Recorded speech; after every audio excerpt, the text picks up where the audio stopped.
Good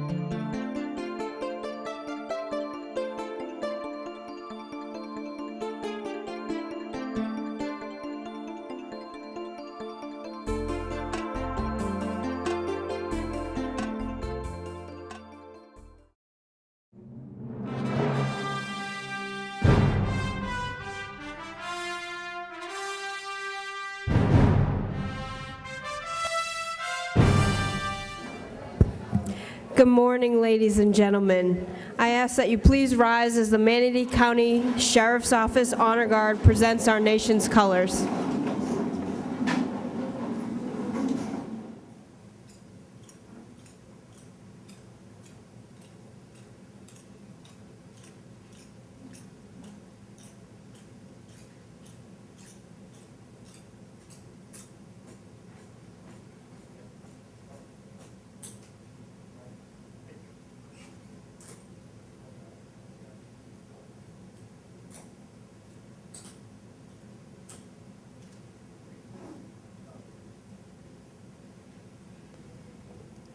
Oh, say, can you see by the dawn's early light what so proudly we hailed at the twilight's last gleaming, whose broad stripes and bright stars through the perilous fight o'er the ramparts we watched were so gallantly streaming, and the rocket's red glare, the bombs bursting in air, gave proof through the night that our flag was still there.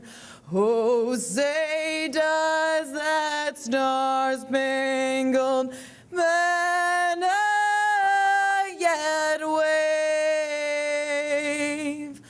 o'er the land of the free and the home of the brave?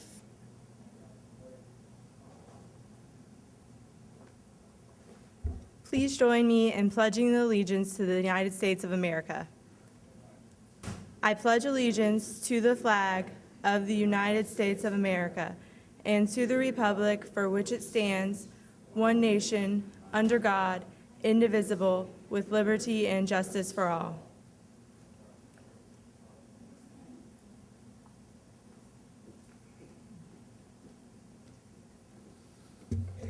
Good morning. I'd like to invite you to join me as I ask for God's blessing upon this event. If you would, bow your heads.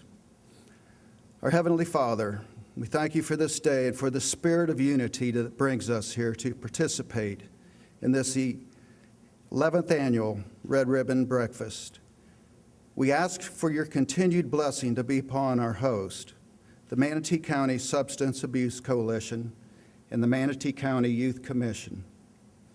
We are grateful for all of their efforts and dedication to reaching out to the youth of this community, to reducing substance abuse and promoting health and wellness throughout the county.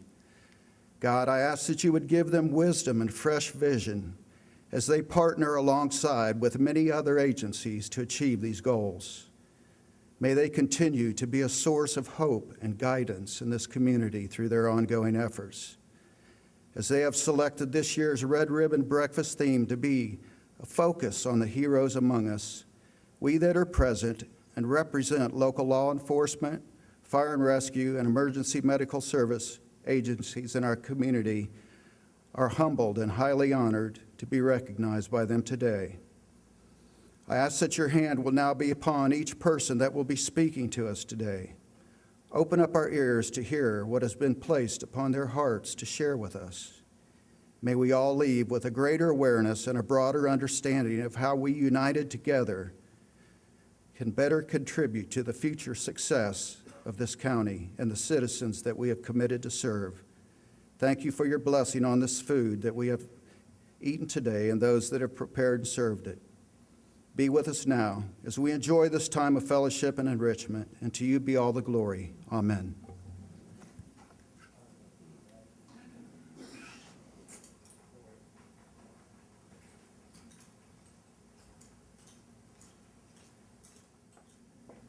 Thank you. Please be seated.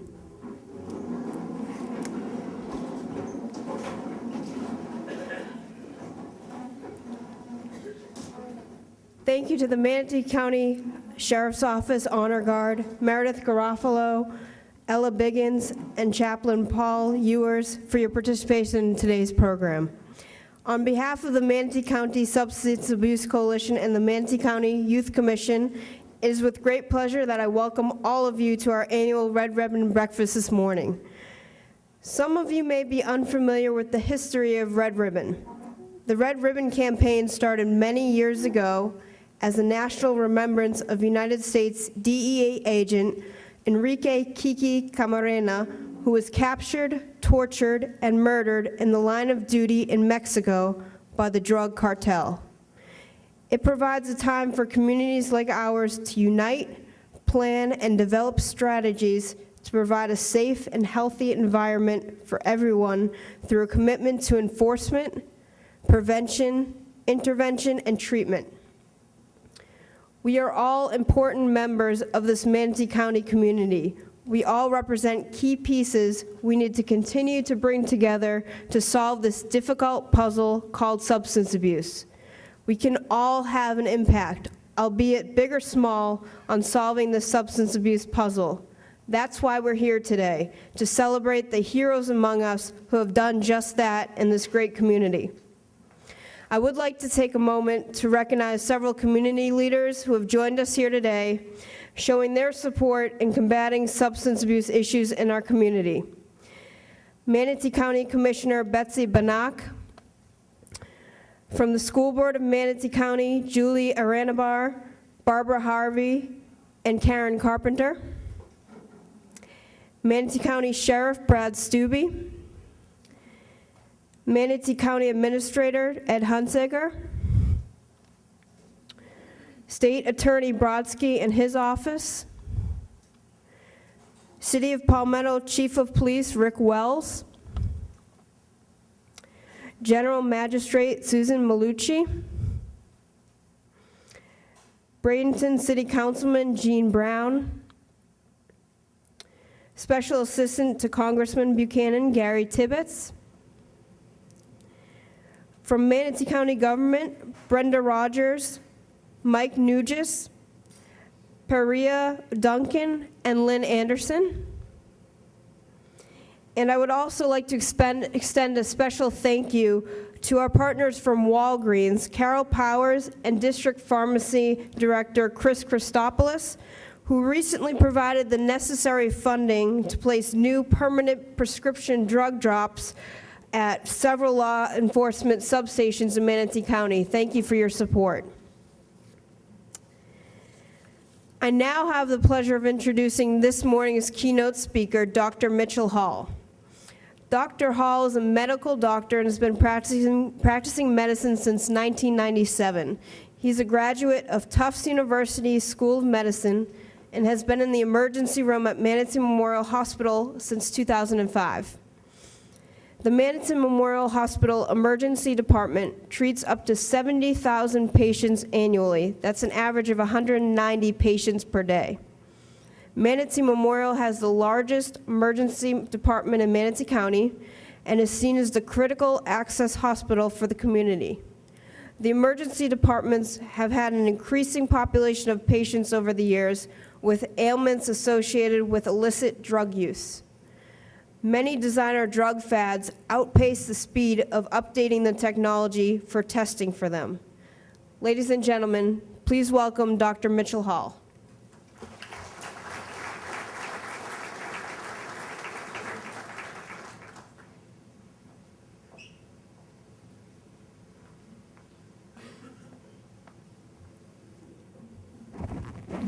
Thank you. I'm in my 40s, so I'm really not sure if I'm going to need these. I set them here just in case. Thank you. Thank you, Jessica. Dr. Jessica, for making this special occasion work and inviting me to honor those men and women in our community who are at the forefront of solving the puzzle of substance abuse. When I see those affected by drugs in the emergency department, it's usually at the stage where they're a parent, family, friends who are in a rescue mode. The majority are young adult or teenagers that have made a series of choices without realizing the consequences of the sum. As providers of safety and health, we get frustrated, all of us, as a community and as a physician, with the perpetual abuse. It is a burden on society. Imagine for one day, a day without drugs. We know that will never happen. There have been drugs in our society since before civilization existed. Archaeologists recently found ceramic bowls and tube pipes in South America dating back to 400 BC. Wall drawings suggestive of hallucinogenic drugs used are found as early as 3000 BC.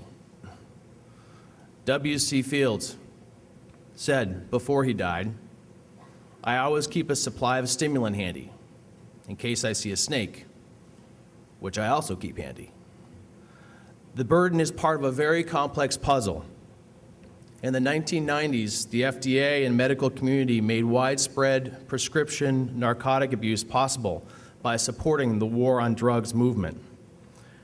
It was predicted by the FDA, after reviewing studies, that less than 1% of OxyContin users would result in addictive behavior.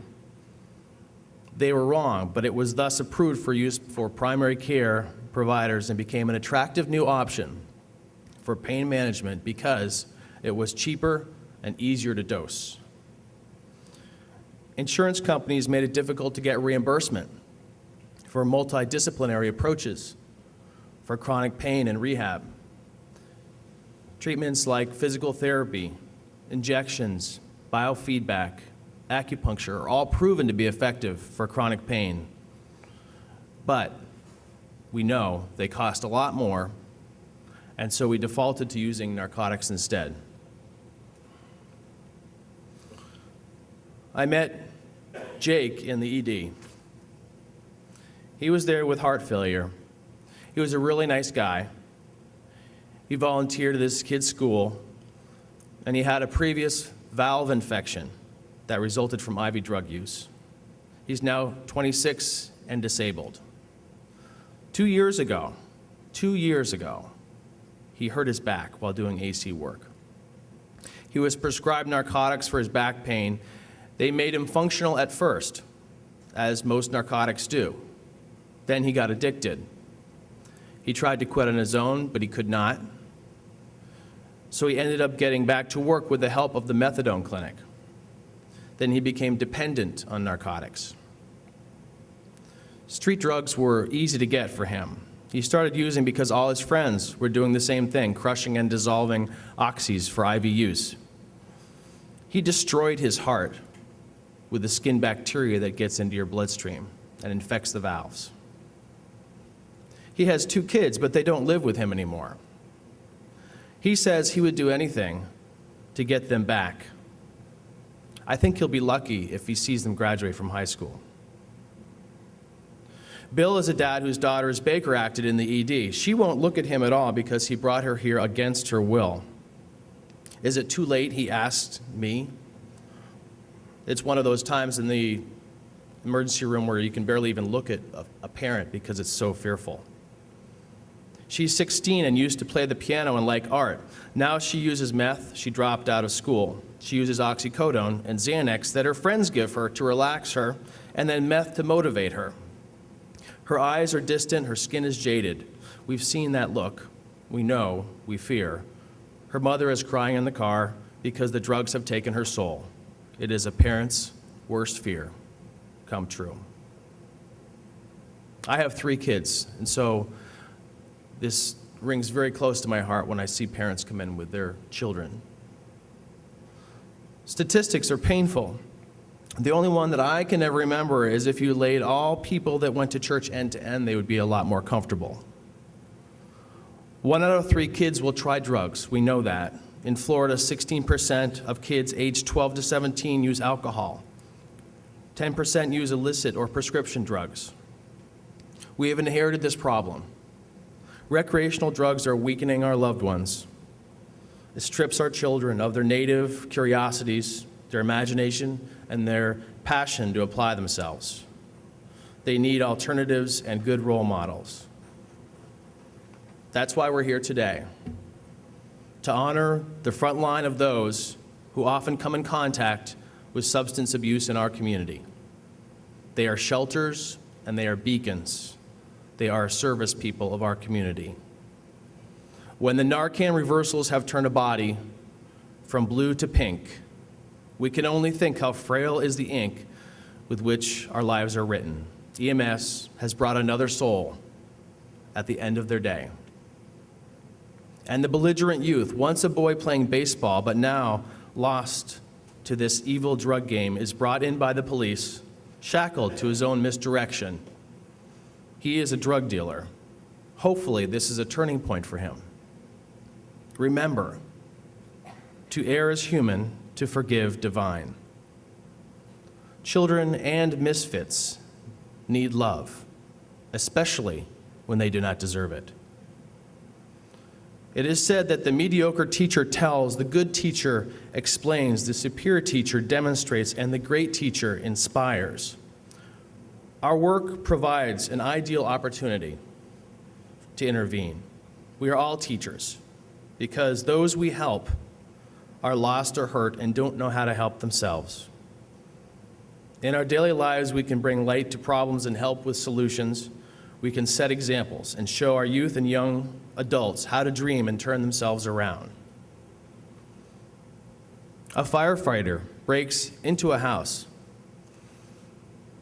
for the fire to provide safety for the family, but he also takes time to exemplify compassion.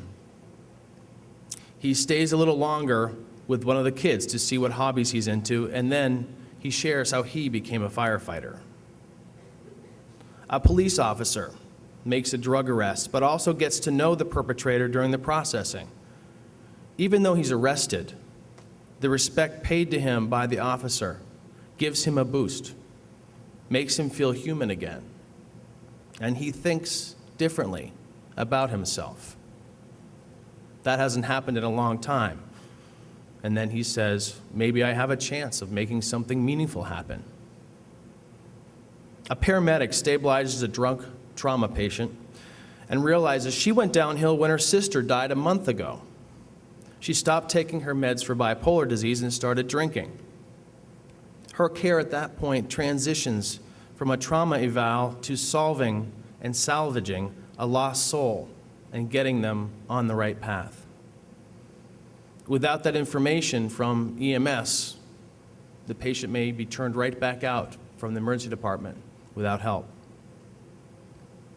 From Maya Angelou, people will forget what you said and they will forget what you did, but they will never forget how you made them feel.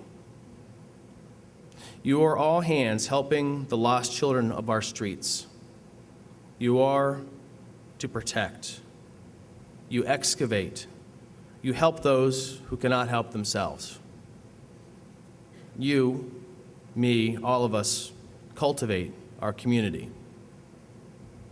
In your uniforms are charms of hope, for in each day you wake, you serve.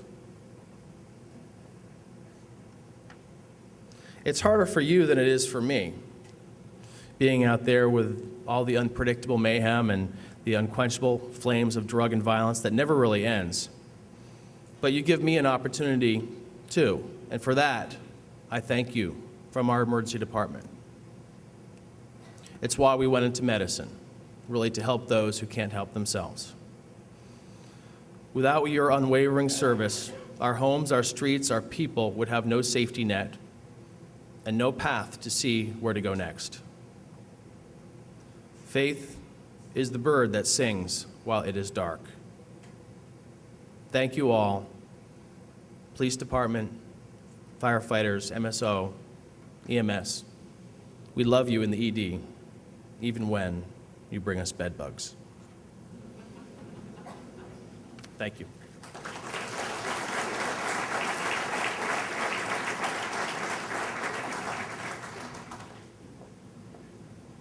Thank you, Dr. Hall. Now I'd like to introduce our next speaker, Mr. Troy Pumphrey. Mr. Pumphrey retired in 2001 from the Metropolitan Police Department in Washington, D.C., where he held the position of detective. In 2005, he relocated to Tampa, Florida with his family, where he taught criminal justice in Hillsborough County Public Schools. He formed an alliance with the University of South Florida's Graduate School of Criminology to create a crime scene investigation camp, introducing middle and high school students to the field of criminal justice. From 2006 until July of 2013, Mr. Pumphrey worked with the Florida High School Athletic Association as its lead investigator. As an investigator with the FHSSA, he set precedents around the country as models for how high school-based investigations are to be conducted. He has lectured for state and federal police agencies in the area of street-level narcotics and has received numerous accommodations for his outstanding work and commitment in law enforcement, to include the United States Justice Department's Meritorious Service Award.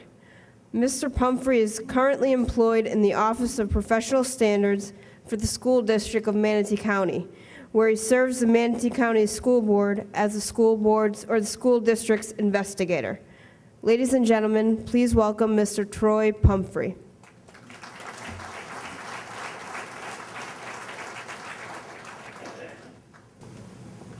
Good morning. My name is Troy Pumphrey, and I guess it's been maybe 2 days, 3 days ago that I was asked to come in and asked to speak on behalf of the school district, and also to maybe share some of my experiences. When I discovered that the theme of the event was the hero among us, really there's no greater way to express my feelings towards each and every one of you in this room than to tell a story. This story happened in December of 1987.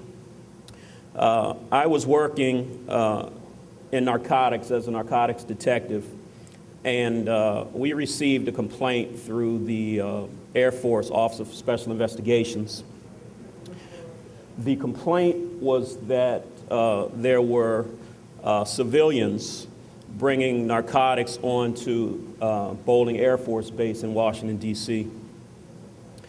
I opened an investigation and quickly discovered that there was narcotics involved, but that there was military dependents that were leaving the base, going out into the communities, buying a large quantity of narcotics and selling them at Bolling Air Force Base. At the conclusion of my investigation, I decided that I would be introduced to the bad guys as the uncle of an informant that was buying the drugs for probably 3 or 4 months that worked for me. It was about 8 o'clock, 9 o'clock at night. My partner and I were sitting in a parking lot of a gas station, an abandoned gas station. My partner and I began to talk, and he asked me what the plan was. We had full surveillance all around the location, and we just happened to be blocks from a hospital. I told my partner when the bad guys showed up that I wanted him to exit the car. I was in the driver's seat, he was in the passenger seat. I asked him to exit the car and stand to the back of the car to serve as backup just in case something happened. When the bad guy showed up, and I had already identified the bad guy, he showed up with another individual. I couldn't identify that individual, but that individual stood behind the car that I was sitting in with my partner standing beside him. The bad guy, the person that I had identified, was kneeling at my window in my car, and the intent was that I was to buy a gallon of liquid PCP and 2 or 3 kilos of cocaine. At that time, I had $40,000 cash on me. The gentleman that was kneeling at my door asked me, how do we want to do this? And I told him, produce the narcotics, I'll pay you, you go your way, I'll go my way. Just as I turned to the left to look at this gentleman who was kneeling at my window, I noticed that he stood up and he backed away from the car. This is the first time that I've told this story. So please bear with me. As he backed away from the car, I looked to my right. To my right was a shooter. The shooter had a silver color .357 Magnum. The shooter fired 5 shots into my body.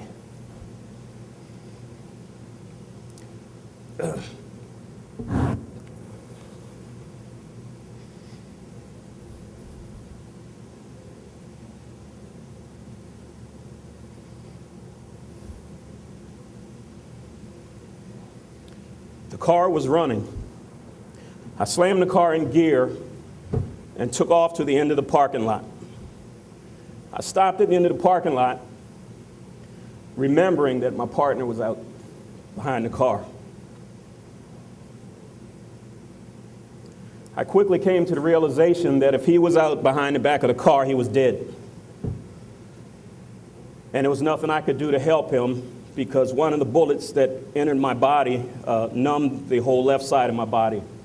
I'm a lefty. I had the gun in my hand, and I had absolutely no strength in my left side of the body, so there's nothing I could do.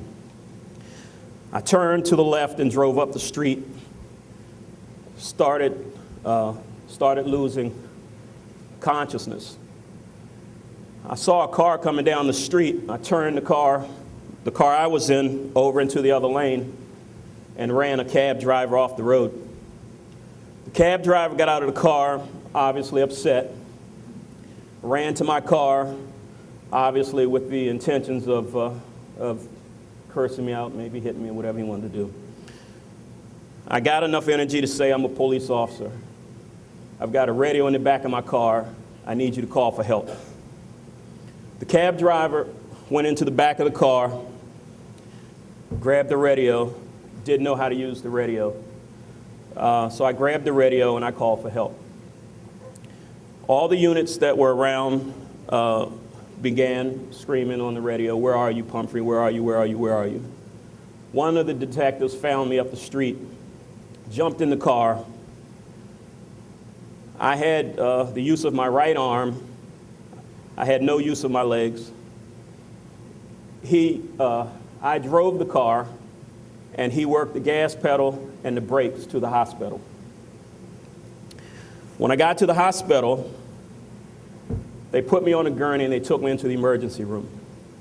I laid in the emergency room, literally bleeding out. A few minutes later, the emergency room doctor came in, it seemed like hours, and told me that this was not a trauma hospital. We are going to have to medevac you someplace else. I grabbed the doctor by his hand and I said, "If you move me, I'll die." The doctor said, "No, you'll be fine." The doctor then left the room. The very next face that I saw was the chief of police, Maurice Turner. Chief of police came in and he sat next to me while they were trying to wait for the medevac, trying to encourage me. We talked a little bit. I was moving in and out of consciousness. I was losing a lot of blood. Behind me at some point, another emergency room doctor came in, stopped behind me, some distance behind me, and had a conversation with a nurse that I could fully hear. He asked the nurse what was going on. The nurse said, "Police officer was shot. I don't think he'll make it."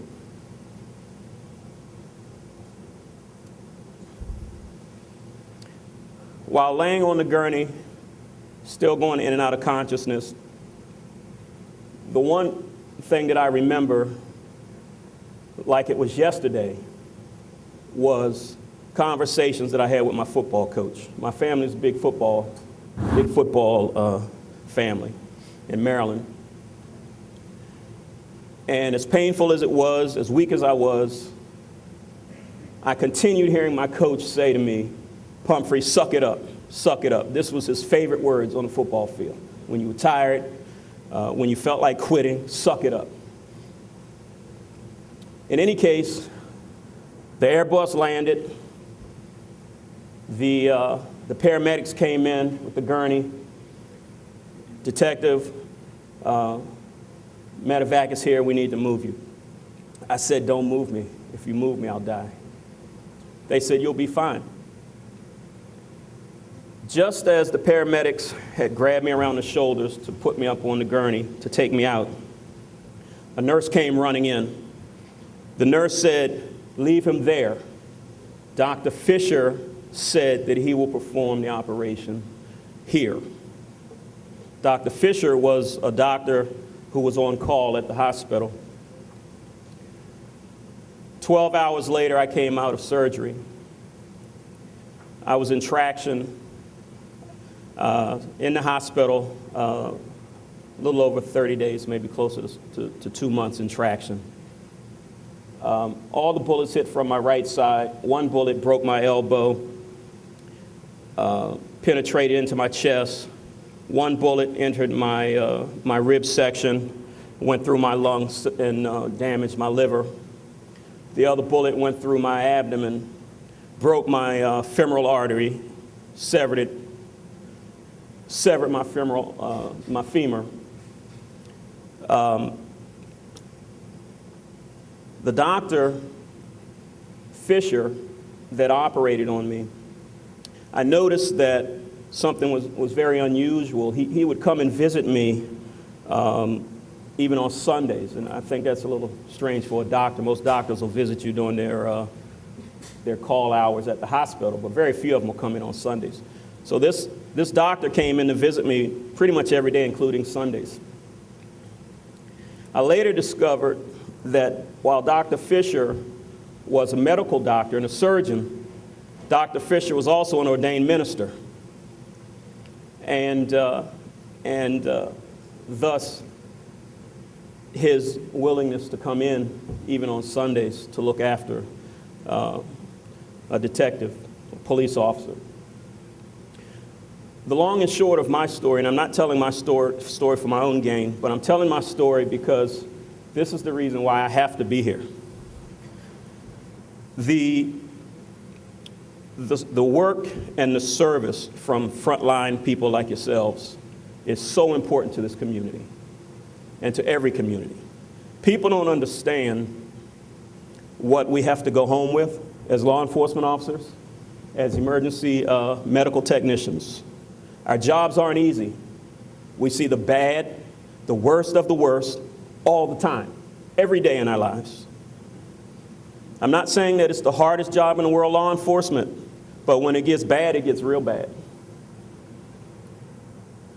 At some point in time, I came to realize that the three individuals, two of the individuals we had already identified prior to my buy. The third individual was a shooter. He was intimidating the community. He had conducted a number of planned killings and shootings and those kinds of things. His intentions was to kill me. He was even seen at the hospital after I was shot, circling the hospital to complete his job. My partner was shot in the back. Another officer, detective that was in a car coming up the street during the shooting, was also shot. The shooter, my partner, hat fell off his head while standing in back of the car, and as he bent over, the shooter shot him in the back, rolled around, hit me 5 times, reloaded, and then shot another police officer. The 3 boys that are all 3 in jail probably for the rest of their lives were first cousins. Their mothers were sisters. It's just a shame. It's a travesty. Even with the things that I had to go through, even with people thinking that I'll never walk again, at the end of the day, in my mind, for those 3 mothers to have 3 boys, 16, 17, and 18, in jail for the rest of their lives because of a selfish and foolish act, it's just unthinkable. It's unthinkable. This is the first time that I've told that story, and when she called me 2 or 3 days ago, it was something that I knew had to be told. I came here July 23rd, and I don't know how many of you know who I am or what I do here for the district, but I came into a situation where there's a new superintendent, and there are just some things that need to be readdressed in the community. And my position as an investigator is to answer and respond to complaints as per the superintendent of schools. Our superintendent wants clarity, and he wants transparency. I'm not here with an agenda. I don't know but one person in this community before I got here, and that was Chief Rosalowski.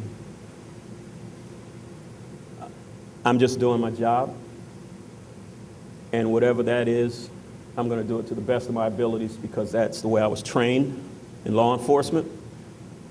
That's the way it is. I've got 2 brothers that are career firefighters. My uncle was the first black paid fireman in Montgomery County, Maryland.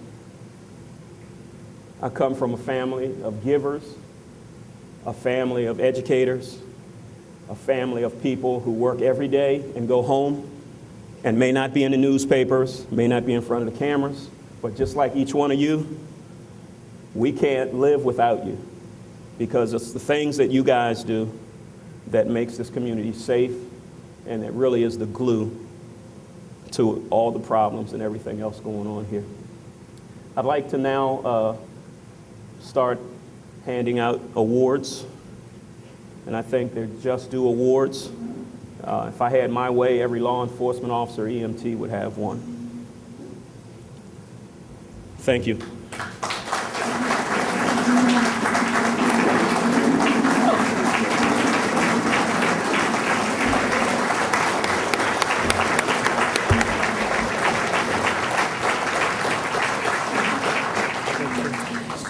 Thank you all so much for being here today. For those of you that don't know me, I'm Dr. Jessica Spencer. I'm the project director for Manatee County Substance Abuse Coalition. What you might also not know is that I've been working very closely with law enforcement since 1997 on substance abuse prevention initiatives and anything we can do in the communities. I come from Hillsborough County.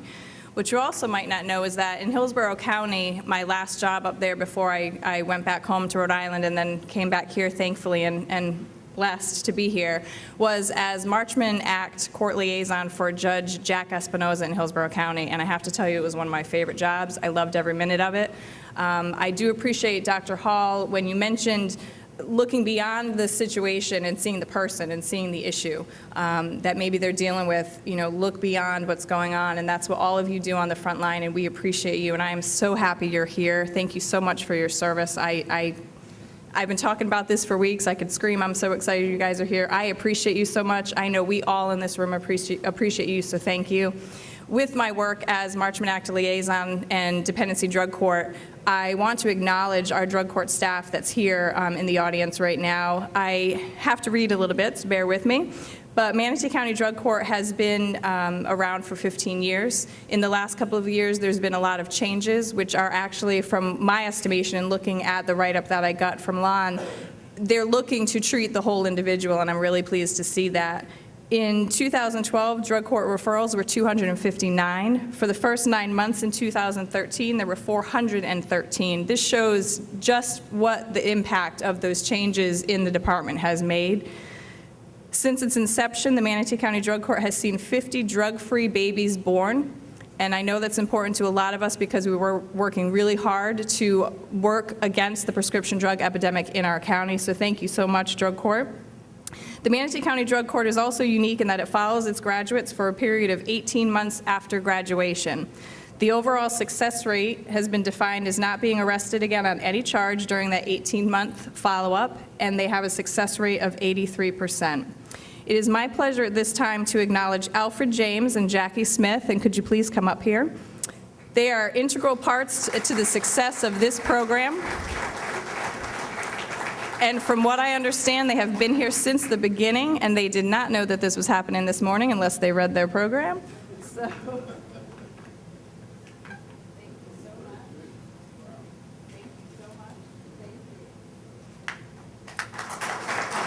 Thank you so much for all that you do, and State Attorney Brodsky for all you do to work and be a part of this puzzle to solve the issue of substance abuse in our community. And Mr. Pumphrey, are we ready? So now we want to get to the Heroes Among Us, the awards.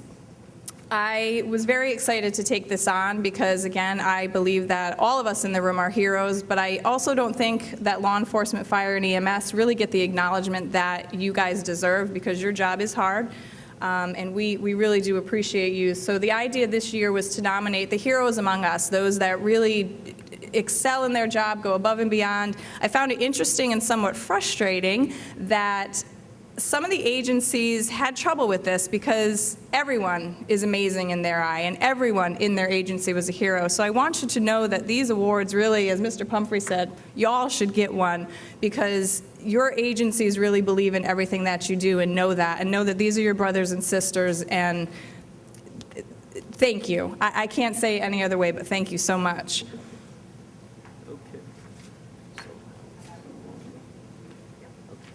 Okay, so our first recipient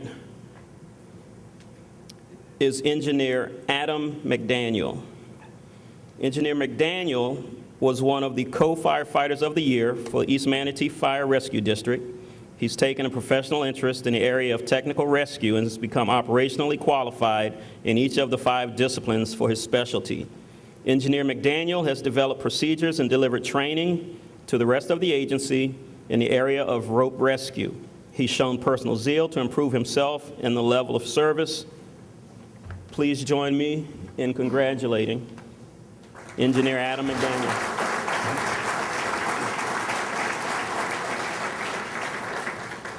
Our next recipient is Firefighter David Manning. Firefighter Manning is the other co-firefighter of the year for East Manatee Fire Rescue District. He's considered the Mr. Fix-It of the agency. His ability to fix almost anything mechanical saves the district hundreds of dollars each year. Firefighter Manning is also known for being meticulous and particular and a perfectionist, if you will. So instead of using a professional radio shop, he was tasked with installing 17 new radios in the vehicles that saved the district over $3,500. His work ethic, initiative, and ingenuity has helped the district be better stewards of the taxpayers' money. Thank you, sir.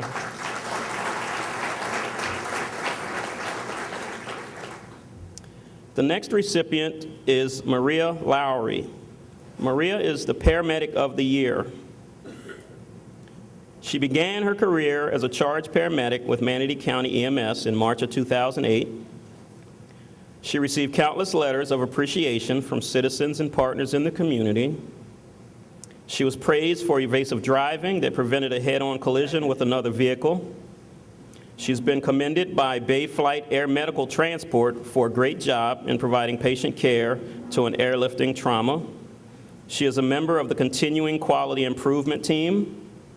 She's participated in many community projects, such as vaccination programs during influenza outbreak, training for the United States Coast Guards, and Region 6 emergency management disaster drills. Thank you for your service.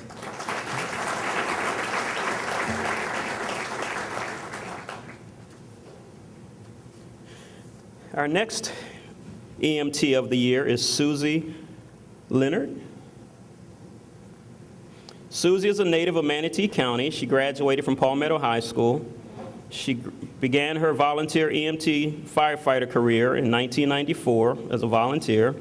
She became a member in 1998.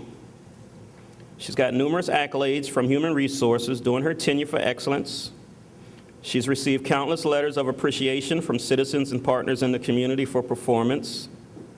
She's been praised by Key Packaging when a worker had their arm severed by machinery, stating had it not been for the quick actions and decision-making, she would have lost her arm.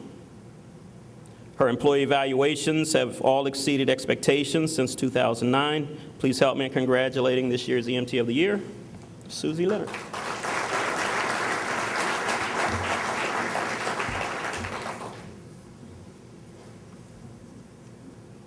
Our next recipients, 3 recipients. Detective Todd Zink, Detective Kim Zink, and Deputy Grant Stubbe. While working as a patrol deputy in 2008, Deputy Todd Zink discovered that there was a serious prescription drug problem amongst teenagers at Lakewood Ranch. In addition to calling the Special Investigation Division with tips about the sellers and pushers, Deputy Zink would make contact with a multitude of teenagers in the area in an attempt to mentor them. Deputy Zink was friendly with several of the parents in the area, including Jan Spring, who was the mother of Derek, who was one of the teenager victims addicted to prescription pills. On September 13, 2008, Derek was found dead in his bed from an apparent accidental overdose. Deputy Zink and his wife, Deputy Kim Zink, both went to the funeral, and this is when Derek's mom, Jan, was introduced to Kim. It was obvious that the Spring family was grateful to see the deputies with the Manatee County Sheriff's Office, who were off duty, cared enough to attend the service.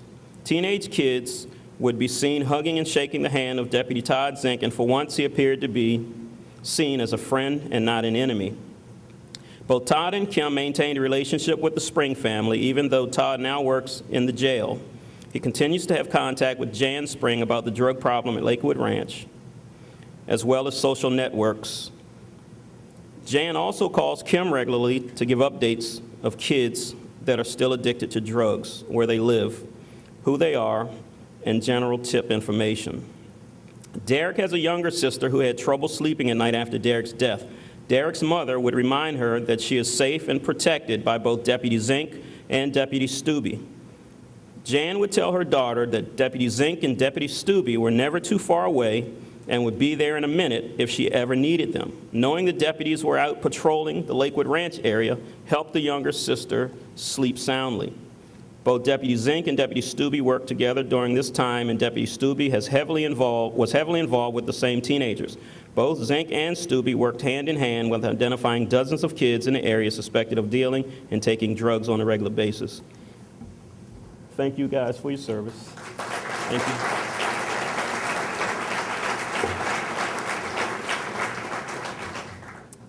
And now we have Officer Nicholas Ligman and Officer Lovett. If you would come up, please. Officer Ligman is the school resource officer at Palmetto High School. He goes above and beyond with his interactions with students on campus. He constantly reinforces his message of remaining drug, tobacco, and alcohol-free, as well as making good choices. Officer Ligman has also assisted other agencies with the county-wide effort to curb underage drinking parties. Officer Roy Lovett is the school resource officer at Lincoln Middle School. He also goes above and beyond with his interactions with students, reinforcing the message of making good, positive choices. Officer Lovett also began the Beat the Heat racing program that allows middle school students the opportunity to interact with a drag racing program and a real race car. The program's goal is to open positive opportunities for young people. Thank you.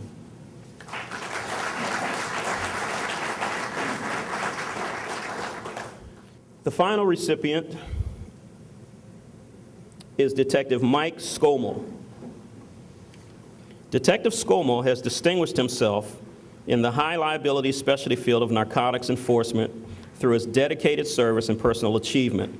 Since 2000, Detective Scommel has maintained an unparalleled commitment to law enforcement.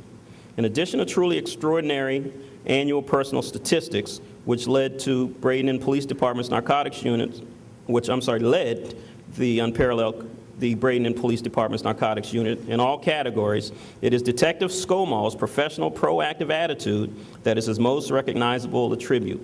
Following a brief stint in the patrol and detective unit, Detective Scomal was transferred to the narcotics unit and was immediately requested to be a member of the U.S. Department of Justice, Drug Enforcement Administration's DEA Task Force. Detective Scomal has maintained a passion for narcotics enforcement and investigations and constantly serves as a mentor to new investigators. Throughout Detective Scomal's tenure with the DEA Task Force, the subsequent Department of Justice equitable asset forfeiture sharing disbursements have been in excess of $1 million. Through the equitable asset forfeiture program, the Bradenton Police Department has been afforded the opportunity to purchase advanced investigative equipment. Detective Scomal has gone out of his way to display compassion and has steered numerous violators toward rehabilitation programs in lieu of incarceration. Thank you for your service, sir.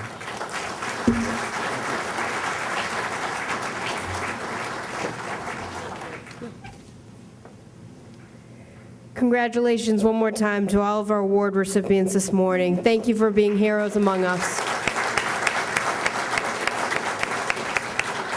I would like to ask our award recipients to stay after for just a couple of minutes at the end of the breakfast for a group photo up front here with your awards. And finally, I'd like to invite our Vice Chair of the Manatee County Substance Abuse Coalition Board of Trustees, Steve Rinder, to the podium for some closing remarks. Steve?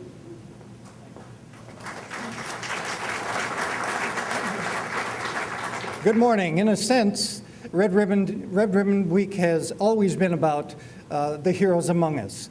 What a great opportunity we've had this morning to come together and honor the ones that we have chosen for this event today.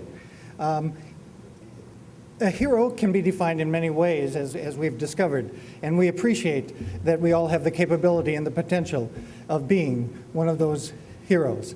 Large or small, our contributions all add up to making the coalition that we are as a community. We're of a generation now, of a time now, and a need now in our community for us to come together. I just wanted to also a brief thanks. I've been so impressed with this morning's organization, and I wish I could say that I had more to do with it than these remarks. But we do need to thank Rochelle and Jessica for the breakfast this morning, for the process that we've been going through. So thank you, ladies. We appreciate it.